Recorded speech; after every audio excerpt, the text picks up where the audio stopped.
मैं माइक की संख्या देख रहा हूं और ये बताता है कि बिहार में मीडिया की ताकत अभी कितनी है और इसको कोई मैनेज नहीं कर सकता है। लोग कोशिश कर रहे हैं कि मीडिया को दबा दिया जाए, अखबारों में विज्ञापन के जरिए खबर को दबाया जा रहा है, लेकिन ये आपके माइक और ये लोगो इस बात के गवाह हैं कि बिहार में मीडिया जीवित है, सशक्त है और किसी का बिका हुआ, किसी के द्वारा खरीदा जा सके ऐसा नहीं है।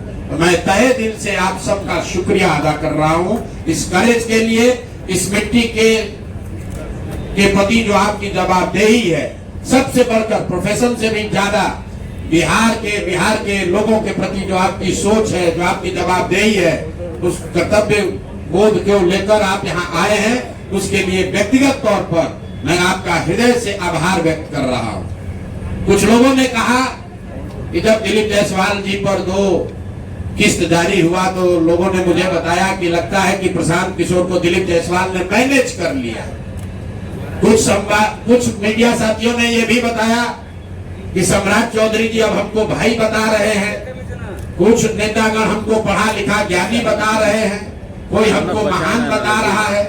तो भैया सबका धन्यवाद है, हमारे लिए आपने अच्छे शब्द कहे, उसके लिए हम आपके शुक्रगुजार हैं। लेकिन मीडिया के सामने ये स्पष्ट कर रहा हूं कि मैं भाई भतीजावाद नहीं करता हूं, जाति धर्म में मेरा कोई यकीन नहीं है, और चाहे आप हमारे जाति के हैं या हमारे भाई हैं, हमारे मित्र हैं या हमारे रिश्तेदार हैं, अगर आपने गलती किया है तो आपको छोड़ा बख्शा नहीं जाएगा। उसी की कड़ी में आज हम आपसे मुखातिब हैं और आज हम लोग जहां से खत्म किए थे वहीं से शुरू करेंगे। दिलीप जायसवाल से शुरू खत्म हुआ था तो दिलीप जायसवाल से ही शुरू करेंगे, नहीं तो लोग कहेगा ना दिलीप जायसवाल से समझौता हो गया। तो इतना आप समझ लीजिए, आपके जरिए बिहार की जनता को भी बता रहे हैं, बिहार में अभी किसी के पास इतना पैसा नहीं है कि प्रशांत किशोर का ईमान खरीद सके। दिलीप जायसवाल तो बहुत छोटी चिड़िया है, इतना अभी ताकत नहीं है कि हमारा ईमान खरीद सके। तो ये कितने भ्रष्ट लोग हैं अभी इसकी जानकारी देंगे, लेकिन उससे पहले मैं आपका 2 मिनट समय लेना चाहता हूं। बिहार की एक त्रासदी, बिहार के एक बच्चे के साथ त्रासदी हुई है और ये समय इसलिए ले रहे हैं कि आज देश के गृह मंत्री अमित शाह जी यहाँ आ रहे हैं सीतामढ़ी में। आपको बता दूं कि अभी आपने कल खबर पढ़ी होगी, संतोष ऋषि देव करके किशनगंज के खुरखुरिया गांव का एक लड़का है 16-17 साल का, संतोष ऋषि देव, वो हरियाणा में जो खबर कल इंडियन एक्सप्रेस में छपी है, करीब 2 महीना तक उसको बंधुआ मजदूर बनाकर लोगों ने वहां रखा था। उसका हाथ कट गया, हाथ में इंफेक्शन होने की वजह से उसका हाथ एम्प्यूट करना पड़ा है। इसकी जानकारी आपको अभी देनी जरूरी है। क्यों हम लोग पलायन की इतनी बात करते हैं, जरा आप दर्द समझिए। ये लड़का 3 अपने साथियों के साथ यहां से गया हरियाणा दिल्ली, 1 महीने में उनका पैसा खत्म हो गया। रेलवे स्टेशन पर वो लोग वापस आ रहे थे, हरियाणा के किसी व्यक्ति ने उस लड़के को झांसा दिया कि आकर हमारा गाय बैल का काम करोगे तो तुमको 10,000 रुपया महीना देंगे। डेस्परेट स्थिति में ये लड़का उस व्यक्ति के साथ हरियाणा के उस गांव में चला गया जहां पर ये व्यक्ति उसको ले गया और 1.5 महीना तक बिना किसी 1 रुपया दिए हुए उसको सिर्फ जीने भर खाना दिया गया है। उस लड़के को उससे बंधुआ मजदूरी कराई गई है और चारा, गाय का चारा काटते समय उस लड़के का मशीन में हाथ चला गया जिससे उसकी उंगलियां कट गई। उसका इलाज करने के बजाय, कराने के बजाय, मदद करने के बजाय उसको गंदे कपड़े से उसके हाथ को बांध के वैसे ही खून गिरते हुए उसको गाड़ी में बैठाकर बेहोशी के हालत में उस व्यक्ति ने, उस परिवार ने किसी पहाड़ी के नीचे हरियाणा में छोड़ दिया। ये भला हो वहां पर 2 शिक्षकों का जिन्होंने उस बच्चे को देखा और उसको ले जाकर पुलिस के हवाले किया। आज वो लड़का पीजीआई अंबाला में भर्ती है, उसका हाथ काटना पड़ा है। तो मेरा पहला सवाल अमित शाह जी से है कि आप आ रहे हैं बिहार में, बिहार के लोगों को बड़ी बड़ी बात कहोगे। हरियाणा में भाजपा की सरकार है जिसकी वजह से हरियाणा में जहां पर बिहार के बच्चे के साथ जैसा कुकृत्य किया गया है, उसका हाथ कट गया। आज वसी पुनौरा धाम से सीता माता की उस धरती से जरा बताइए कि जिस परिवार ने हम बिहार के बच्चे को 2 महीना तक बंधुआ मजदूर बनाया, उसका हाथ कट गया है। वो गरीब ऋषिदेव मुसहर समाज का लड़का है, उसको अभी तक सिर्फ 5,000 रुपया कॉम्पनसेशन मिला है। कल रात में हमारे लोग उनके घर गए थे, उनकी मां रो रही थी कि सिर्फ हमको 5,000 रुपया मिला है। उसका लड़के का पिताजी और भाई, उनके पास ट्रेन से अंबाला जाने का पैसा भी नहीं था। और बताइए, ये स्थिति में लोग जी रहे हैं और यहाँ का अफसर, यहाँ के नेता लाखों करोड़ों रुपया का घोटाला कर रहा है। यहाँ का एक गरीब दलित समाज का लड़का 10,000 रुपया के लिए बंधुआ मजदूर बन गया, उसका हाथ काट दिया गया, उस पर कोई संज्ञान नहीं है। और यहाँ नेता बैठ के प्रतिबंधित क्षेत्र बनाया है, उसमें बंगले में बैठ के लूट मचाया है। अब आ जाइए आज के मुद्दे पर। आज हमारा विश्वास है कि अमित शाह इस बात पर जवाब देंगे कि हरियाणा सरकार उस परिवार को, उस व्यक्ति को कब गिरफ्तार करेगी जिसने संतोष ऋषिदेव को बंधुआ मजदूर बनाकर 1.5 महीना तक अपने घर पर रखा था। जबरदस्ती उसका हाथ कट गया उस बच्चे का। वो इतना त्रासदी में लड़का है कि पुलिस बता रही, वो ये भी नहीं बता पा रहा है कि किस गांव में उसको रखा गया था। उसको बस इतना ही याद है कि हमको पहाड़ियों के बीच किसी गांव में रखा गया था। तो मैं आपके जरिए भाजपा से, खासकर गृह मंत्री अमित शाह जी से अनुरोध कर रहा हूं, हरियाणा में भाजपा की सरकार है, आप लोग बिहार में आकर वोट मांगते हैं, बिहार के किसी बच्चे को के साथ ऐसा विभत्स घटना हुआ है, कृपा करके इसका संज्ञान लीजिए और उस परिवार को, उस दोषी को तुरंत वहां पर गिरफ्तार किया जाना चाहिए और इस बच्चे को सुटेबल कंपनसेशन पहले हरियाणा सरकार को देना चाहिए और बिहार सरकार में भी लोग कान में तेल डालकर बैठे हैं, इनको भी उस बच्चे को मदद करनी चाहिए। और आगे मैं उस बच्चे से आपको मिलाऊंगा, अभी उसका ट्रीटमेंट चल रहा है, अगले प्रेस कॉन्फ्रेंस में आपको बताऊंगा। वो लड़का खुद आपको बताएगा कि उसके साथ किस किस तरह की विभत्स घटना घटी है। अब आइए आज के मुद्दे पर। दिलीप जायसवाल जी, मेरे भाई, हमने आपको कहा था कि ये कॉलेज कब्जा किए हुए हैं, 25 वर्ष से किए हुए हैं और बिहार के सभी अलग अलग दलों के नेताओं को पैसे के दम पर, कॉलेज में एडमिशन के दम पर और कई तरह का प्रलोभन के दम पर अपना सत्ता बनाए हुए हैं। उनके द्वारा उन पर जो इल्जाम है राजेश शाह के मर्डर का, वो घटना भी आपको विस्तृत बताई गई है, उस पर भी अभी ना उन्होंने कोई जवाब दिया, ना कोई कार्रवाई हुई। भाजपा वालों ने अभी तक कोई कार्रवाई नहीं की। अब आ जाइए हमारे अमंगल काल वाले मंगल पांडे जी का। मंगल पांडे जी को क्यों कह रहे हैं? मंगल पांडे जी और दिलीप जायसवाल दोनों एक दूसरे के भारी मित्र हैं। मित्र कैसे हैं? अब बताइए, 20 में कोविड हुआ, कोविड में जब आप मारे फिर रहे थे, यहाँ के लोगों को दवा नहीं मिला, ऑक्सीजन नहीं मिला, लोगों को दवा, डॉक्टर, अस्पताल का जुगाड़ नहीं हुआ, उस समय के स्वास्थ्य मंत्री उस समय दिल्ली में फ्लैट खरीद रहे थे। फ्लैट किसने और खरीद कैसे रहे थे? दिलीप जायसवाल जी के मदद से। तो फ्लैट का नंबर और नाम नोट कर लीजिए।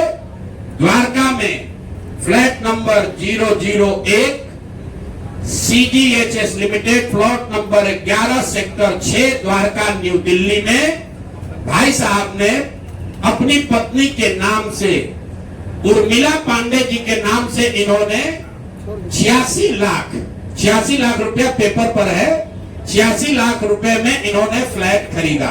तो कोई बड़ी बात नहीं है भाई, कोई भी फ्लैट खरीद सकता है। अब बड़ी बात क्या है ये समझिए। इन्होंने जो फ्लैट खरीदा, इसका पैसा कहां से आया? इसका पैसा पहले तो ये जब फ्लैट का रजिस्ट्रेशन हुआ तो फ्लैट के विटनेस हैं हम लोग के माननीय सदस्य भारतीय जनता पार्टी के अध्यक्ष दिलीप जायसवाल जी। और वहां पर अब ये देखिए, ये चलाते हैं अवैध मेडिकल कॉलेज। और उस समय के स्वास्थ्य मंत्री मंगल पांडे जी जब फ्लैट खरीदते हैं तो उसके विटनेस है दिलीप जायसवाल, फोटो के साथ। अभी आपको ये डॉक्यूमेंट जारी करेंगे। अब आप कहिएगा कि भैया दोस्त मित्र हैं, एक ही साथ एक ही पार्टी में है, विटनेस है, तो इसमें क्या गलत हो गया? कोई गलत नहीं है। अब ये समझिए कि 86 लाख रुपया आया कहां से?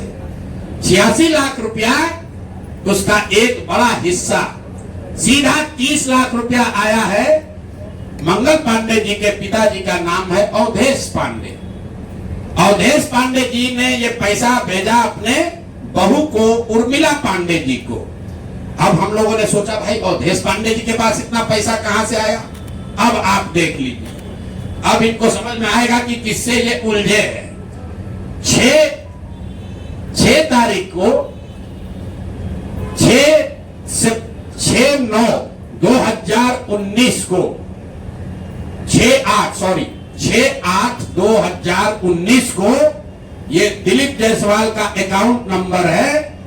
आरटीजीएस से दिलीप जायसवाल ने 25 लाख रुपया अपने अकाउंट से, ध्यान दीजिए, एलिगेशन नहीं है, ये बैंक का डॉक्यूमेंट है। आरटीजीएस नंबर नोट कर लीजिए। दिलीप जायसवाल ने अपने अकाउंट से 25 लाख रुपया अवधेश पांडे जी को दिया, जो मंगल पांडे जी के पिताजी हैं। और अवधेश पांडे जी ने उस पैसे को आगे ट्रांसफर कर दिया उर्मिला पांडे जी को, जो मंगल पांडे जी की पत्नी है। और ये पैसा वहां से इन लोगों ने दिया फ्लैट खरीदने के लिए, 86 लाख रुपया अलग अलग लोगों से लेकर।